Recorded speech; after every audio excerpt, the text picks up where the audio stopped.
Yeah, Oh, I don't mean to look, people say there's the right way, the wrong way to interpret the Constitution. This is all bullshit. Okay, the Constitution is terribly written. Many legal documents are. Whether or not you rule one way or the other will be based on your personal bias. I think that a sensible and level-headed assessment of the 14th Amendment would indicate that Colorado's ruling was sensible and fair. Conservatives will think otherwise. You know, there's no getting around the fact that the right people are going to think one thing and the wrong people are going to think the other thing. And there's no like objective, factual way of saying, well, actually, the constitutional interpretation that the founding fathers would have gone with was that, like, that's. So the thing that bothers me here is this like argument from proceduralism. If you're going to argue like, okay, leaving aside whether it's good or bad, is it procedurally correct that he be barred from running? I think that there are many good arguments for saying yes. I think that what Lecture Fan is doing is a very typical conservative tactic where he pretends to care about the procedural when he only actually cares about the outcome.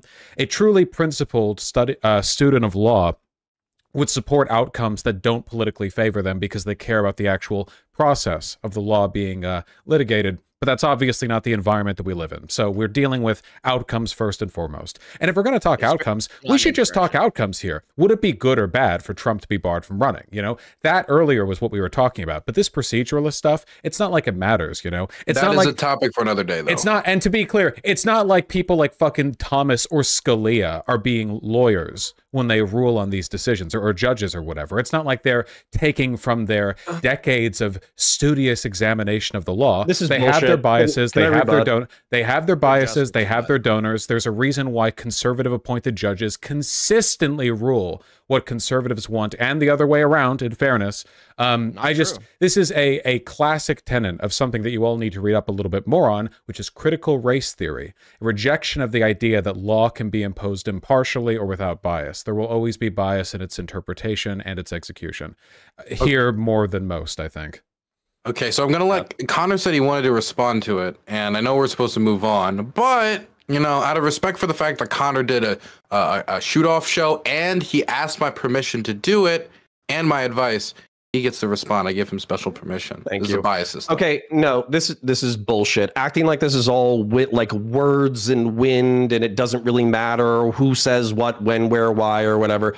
This is bullshit as well. The rules that we write down absolutely impact people's lives, and not only impact people's lives, social constructions, this is like the lefty fucking thing, is just because it's created doesn't mean that it doesn't have impact or objective resonance with some level of reality. And whether or not people pretend or try to be as objective as possible is important. So when you're saying that everybody in this situation, Lecture Fan, me, Pisco, IRI, yourself, we're all just biased towards our own outcomes and all that kind of bullshit, what you're saying is that we're just primitive fucking apes who should ignore every single basis of a foundational republic. And by the way, you might be reading the a reason little bit why into my statement that wasn't present there.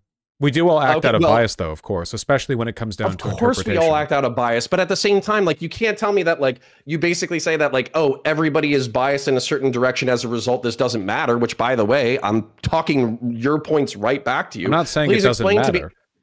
Okay, so then explain to me how we can make sense of the morass of biases in the situation to arrive at a relatively correct conclusion. Relatively correct is the sort of name of the game there. There's no objectively correct way to interpret the Constitution. I think you can make arguments of probability, or like if I what start you have to flaying stretch people alive with a potato peeler, am I following the Constitution, or am I breaking the Constitution? I don't know if you're engaging with what I'm saying in good faith there.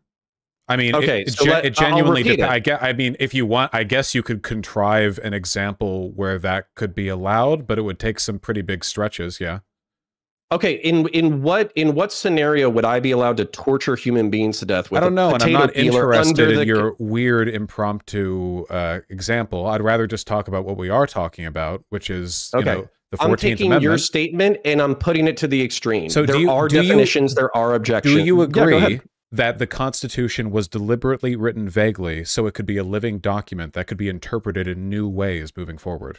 depending on which clause and sentence, but there's plenty of ones that are actually very specific, and that there's tens of thousands of words written on after the fact by the people who wrote those sentences on how it should be interpreted by the people coming after. You guys are both right to some extent. I mean, it's true that what Vaush is saying is that there's some values inherent in the Constitution, like cruel and unusual, that are subject to change in society, and that's been a held position of the Supreme Court. Connor is also correct that there are some things which, among reasonable people, like every term, right? Like any gender term, political, whatever you want to say, they're always subject to human interpretation. I mean, Vaush's point, I guess, is just true. But there's reasonable interpretations and there's unreasonable interpretations. I don't disagree with that. The procedural process in jurisprudence is to make sure and limit the idea of exactly from judges just doing whatever they want. So again, because I don't understand what's happened to my word judges. Wait. I'm being misinterpreted here in a way that I find very confusing. I have never said it doesn't matter. Well, if you get then I want you to pray that you don't get voted out, so you'll be able to respond to this undue attack on Vaush's character. A clever gambit. This is a gambit you have to make, okay? A gambit. So let's see who the judges have decided to kick. Apparently, it's only one person from each side. But Vaush, what was your thing you wanted to clarify? Oh, just to be clear, I'm not down on proceduralism as a concept. We need it for rule of law to function. The issue is that the Constitution is so goddamn vague that oftentimes it really does seem like where a person settles on an issue will just be a byproduct of what their political bias is going into it. And I think sometimes it's important to accept that and argue the merits morally of the outcome rather than to like, because it's like, is the president an officer? A, yes. B, can this be done without any like previous judicial, like without going through a criminal procedure? Probably yes, but that's the only issue at hand, right? Like that, with very few exceptions, like that's what people are talking about when it comes to whether or not this is valid. So past that, it's like, okay, what are we really talking about? Do people care about procedure this much, or are people using it as a proxy? And if they are, we probably should also talk about what people actually care about. People don't really care about matters of constitutional fact in their day-to-day, but then all of a sudden it, affects them in some way, and they come out for it. We got to know why. I mean, it's obvious why in this case, but may I respond?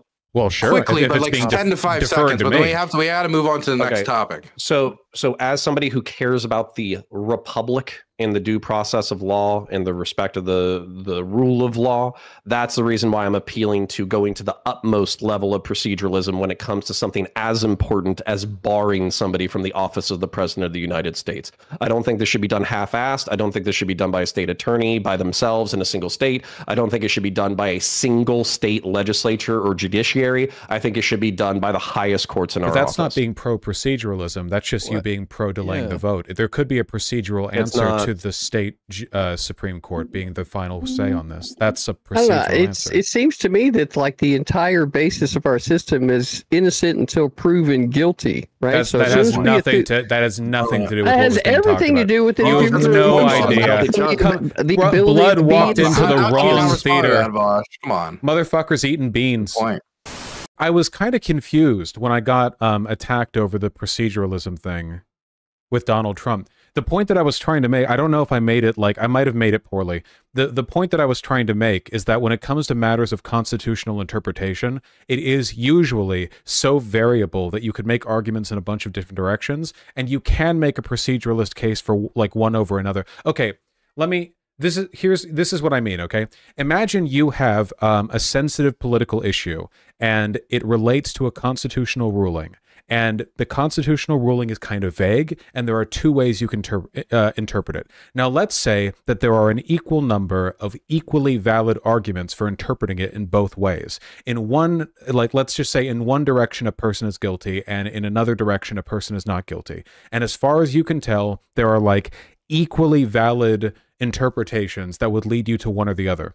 Now, imagine if one of those outcomes was very morally good, and one of them was very morally wrong. Like it's on whether or not, I don't know, like a murderer can murder or something, like whether it was legal to do a murder because there was some very vague jurisdiction issue or whatever. You know what I mean? Now, so you have an equally, so from a proceduralist perspective, it's like a 50-50 thing. But now that we've established that, now there's like the moral element. And I think given that, you know, you should, does everyone understand what I'm arguing when it comes to proceduralism? This is a critical tenet of critical race theory and thus critical legal studies, which is essentially like there is no impartial like legal interpretation or ruling. It's not possible. You can strive for it, but you'll always be informed by biases. So as long as you're informed by biases, it's good to be informed by the right ones, you know? Like, if bias is an unavoidable component of legal ruling, then it would be good if your biases are towards morally virtuous things, like freedom or liberty or, you know, equality, than it would be if they were biased towards unvirtuous things.